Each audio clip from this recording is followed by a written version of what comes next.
పరీక్ష నిర్వహణ అంటే పరీక్ష నిర్వహణ బాధ్యతలు డిఎస్సి కన్వీనర్ చూస్తారు. మామూలుగా 2 డిపార్ట్మెంట్స్, ఒకటి ప్రిపరేషను, ఒకటి నిర్వహణ.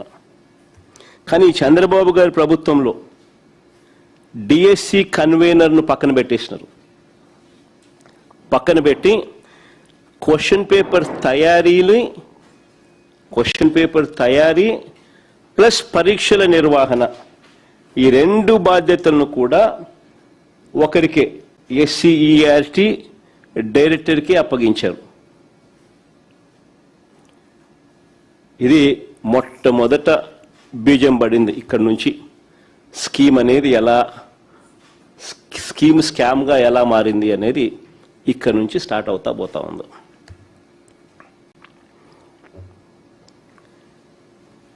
డిఎస్సి పరీక్షల్లోనే పారదర్శకతను దెబ్బతీసినారు.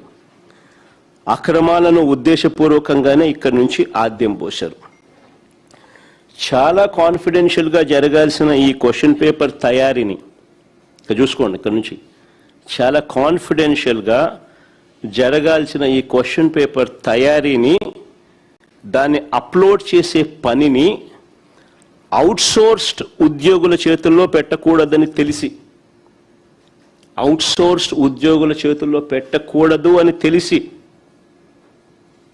తెలిసి అవసరమైతే నేరం ఈజీగా వారిపై వేయచ్చు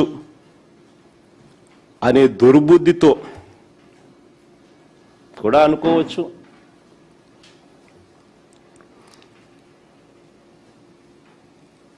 ఏకంగా ఈ ప్రక్రియను అవుట్సోర్స్ కాంట్రాక్ట్ ఎంప్లాయీస్తో చేయించారు. ఆశ్చర్యం ఏమిటో తెలుసా?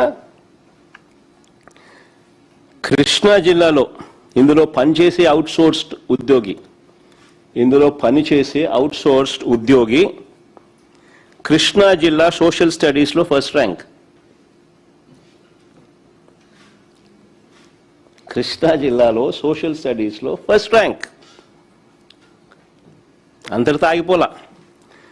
టీజీటీ అంటే ట్రైన్డ్ గ్రాడ్యుయేట్ టీచర్ తెలుగు పరీక్షలో జోన్ 2లో 6వ ర్యాంక్ సాధించినాడు.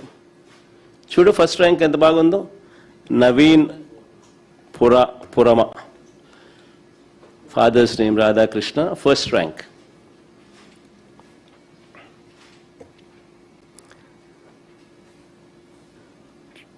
ఫస్ట్ ర్యాంక్ రావడమే కాకుండా TGT trained graduate teacher Telugu పరీక్షలో కూడా జోన్ 2లో 6వ ర్యాంక్ కూడా సాధించాడు. ఒకే వ్యక్తి పరీక్ష నిర్వహణ వ్యవస్థలో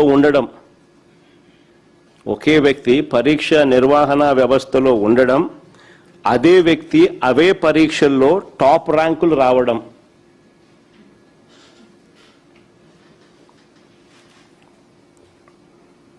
నిజంగా ఇది అతిపెద్ద స్కామ్కు సాక్ష్యం కాదా అని అడుగుతా ఉన్నా. ఇక్కడ నుంచి ఇంకా ఎంతమందికి లీక్ అయిందో ఇది కనిపిస్తూ ఉంది. కనిపించినవి ఇక్కడ నుంచి ఇంకెంతమందికి లీక్ అయిందో అనేది కనిపించడం. అది ఇంకా లోతుగా పోతే తెలుస్తుంది. ఆశ్చర్యం ఏమిటో తెలుసా?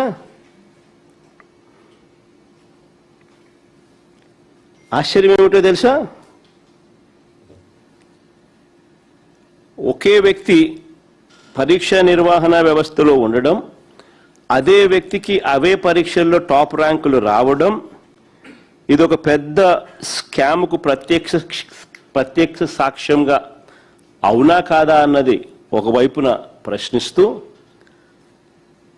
సిబిఐ ఎంక్వైరీ జరగాలి అని చెప్పి మరోవైపున అడుగుతూ, ఈ క్యాండిడేట్ నిజంగా